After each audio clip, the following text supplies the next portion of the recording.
I grew up in camp and I've been to prison and all of that, but like, um, I can't take nothing away. Like the place itself, like I learned a lot of lessons in there. Like you know what I mean, like the code of conducts. I would not lie, cheat, or still tolerate those who do. My word, my signature is my bond. I still live by that. I learned that in there, and I learned a lot of other little lessons that I learned that like on leadership. You know what I mean, on how like how to run a group. You know what I mean, how to organize in a kitchen, how to run a kitchen, how to like the different methods of how to work. You know what I mean, how to march. You know how to call cadence. You know I learned a lot of stuff up in there that like helped me with my leadership of even that's helped me on my survival the day-to-day life. So like I agree with her too. Is like I'm not completely against the system either. You know what I mean? Because like I learned a lot in there. You know what I mean? I know a lot of people going to tell you that like you don't learn nothing. It makes you worse of a person. But like if you're seeking to do better, it can like help you have a time out too. Like kind of like create a blueprint to like on like bettering yourself. You know what I mean? So like I'm also like she said I'm not completely against the whole system, but sometimes some people might need a timeout. You know what I mean to get their mind right. You know what I mean. But what I am saying is I'm against like mental illness. You know what I mean and like infecting mental illness and like you know what I mean police brutality and excessive force and things of that nature. You know that's what I have a problem with. And I would say, I would add to that that I have a problem with the use of mass incarceration as a way of remedying the problems that we have in our society.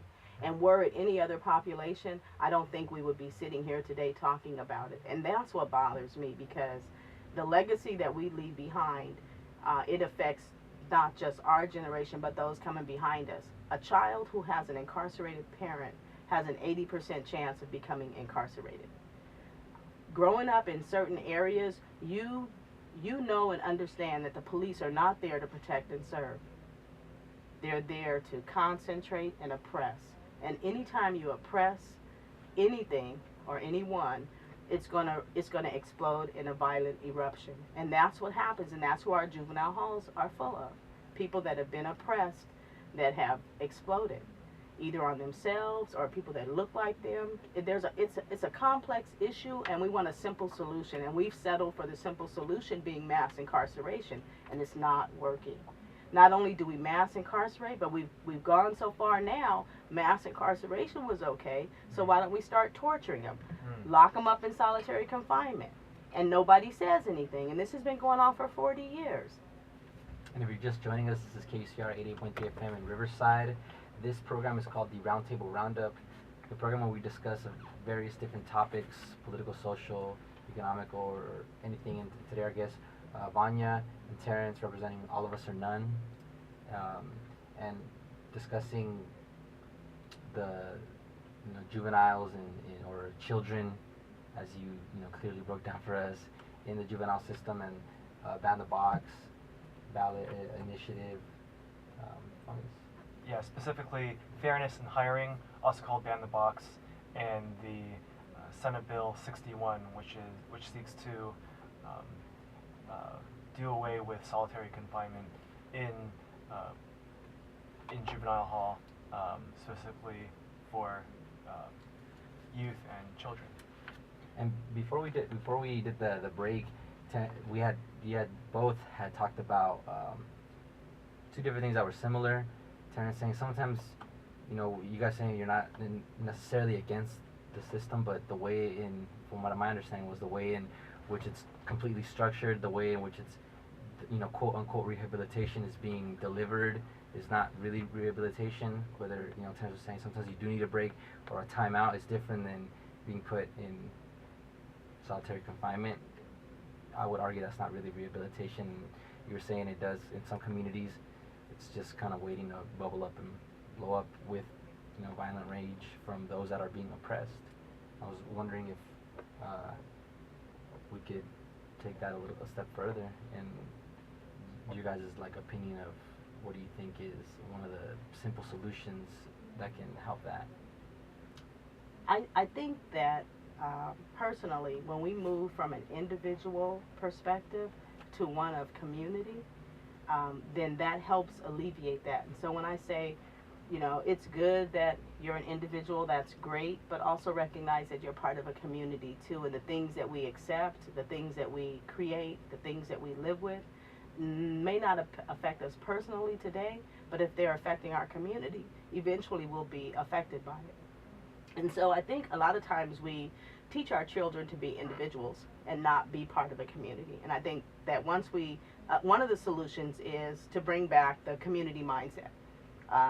Another one is to examine and call to question those policies, those laws that create criminals.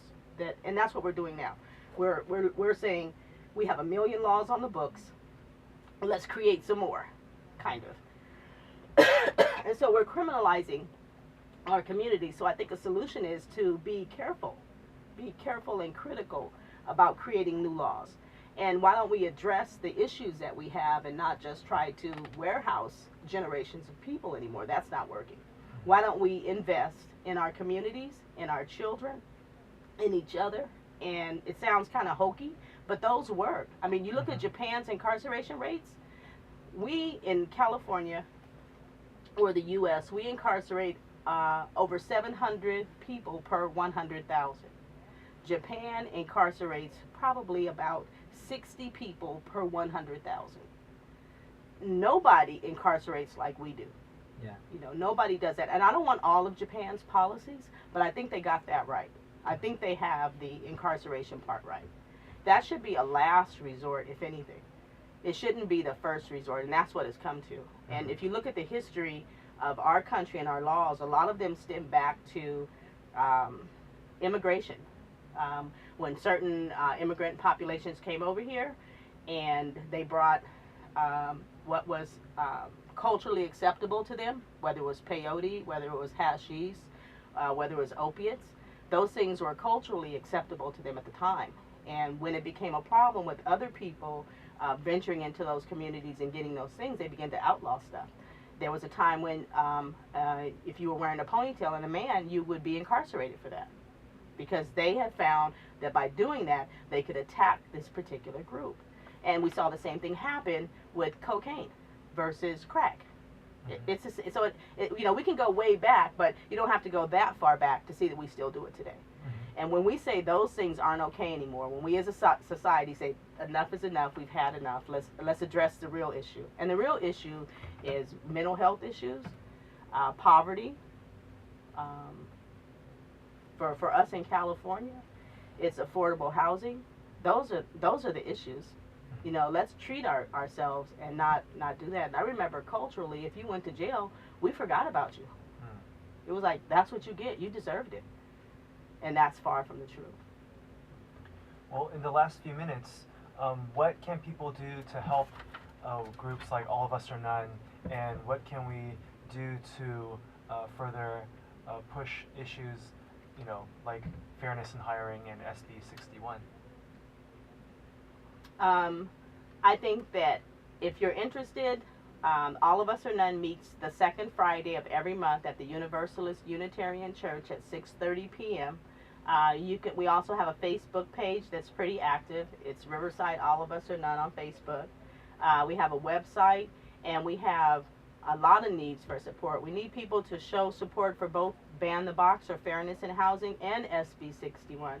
And if you're sitting out there listening and you want to get involved with something that you think matters, you know, we think this matters, and it does matter. And so we'd love to have support, financial support, letter writing, phone calls. You know, that's the kind of support we need. Terrence? I mean, I agree with you. I mean, I know you can break it down, but like, yeah, it's like I don't know, what's these things called we get the signatures for? Oh, petitions. Petitions. We have petitions and stuff that we put together. Like, you know what I mean? You can put your signature on a petition and come through. Like you said, the meetings, and it's like other stuff that we do as well. Like we're planning fundraisers. If you want to help out, man, come to help us organize our fundraiser, or either just come to the fundraiser and buy a hot barbecue plate or something. You know, like real, man. It's like I said, it goes back to community. You know what I mean? It all, bottom line, what it all goes down is community. it takes a village to raise a child, and we're trying to create the village again, you know, and that's pretty much bottom line what we're doing. We want to change lives, and we believe in second chances. If a person has gone to jail, they've already paid their debt to society, supposedly. And so we believe when that's over, that we as a society should welcome them back. And if they're willing to work, we should put them to work. When we don't put them to work, we're saying, go get on the county, go find somewhere to go get some money, or go back to jail. Mm-hmm. That's what we're saying. And so we're saying, let's change that storyline, and let's find out what people can do, and if they're qualified, give them a chance. Mm-hmm. Definitely. I mean, Yeah. what? Oh, no, please. No, I was gonna just repeat what you said earlier, Terrence. That people who are looking for a job is to get money. Yeah. I mean, we need money to feed our families and ourselves. Right. And by taking away that that avenue to work for money, you're forcing people who can't get that job to acquire monies by other means, and that's we want to help people and do things legitimately. Right, and like, I don't know, like, this what I do, man. Like, right now, I got all my little cousins from my community at my house for spring break, and like, I'm walking them through the college, I'm having them sit in college classes, and like, hearing what the lessons about. I'm introducing them to different clubs. Like, I had them last night running with the boxing club, cause like, they box, so they had them running with the boxing club, and like, I showed them something different, compared to like just prison, like she was saying, when we grew up, it's so, the policing is so, it's so heavy in our community to the point where like prison is like part of the norm, and like college is like out of the norm. So like what I'm trying to do is like take the kids and bring them up here and show them, like, and take them to class and like, oh, I could do this. I understood what we was talking about, and like make it seem like not no fantasy, that it could be part of their reality, and like introducing them to people like Vonya and telling them about like the ban the box and the juvenile hall thing, and like having them on fire at a younger age, so like by the time they're my age, they already experienced in it, they already got a college degree, they already working for it, and like, and that's the whole significance of my being is, it's like to help as many people as I can, and like to be a role model, and and deal with other, like, I could be a role model to these kids, but Vonya's my role model, like for real, like, and it's like, it's a continuous community, building type of thing that we're working at, and like, that's what's so beautiful about this All of Us or None, and like working with them and everything. Cool. Well, with that said, this has been the Roundtable Roundup, a news and commentary program run by students, professors, and community members. Thank you, Vonya, from All of Us or None, joining us today on the program. Thank you, Elliot. And thank you. Of course. And until next time, stay critical. Stay creative. Right. That's all Right. good. Woo! That was good. Good. High five. That was good. High five. Oh, man. I was getting ready to put Rory out. Who's gonna get I was pointers? like, I couldn't keep up. Yeah. I know, I was trying to talk, I was like,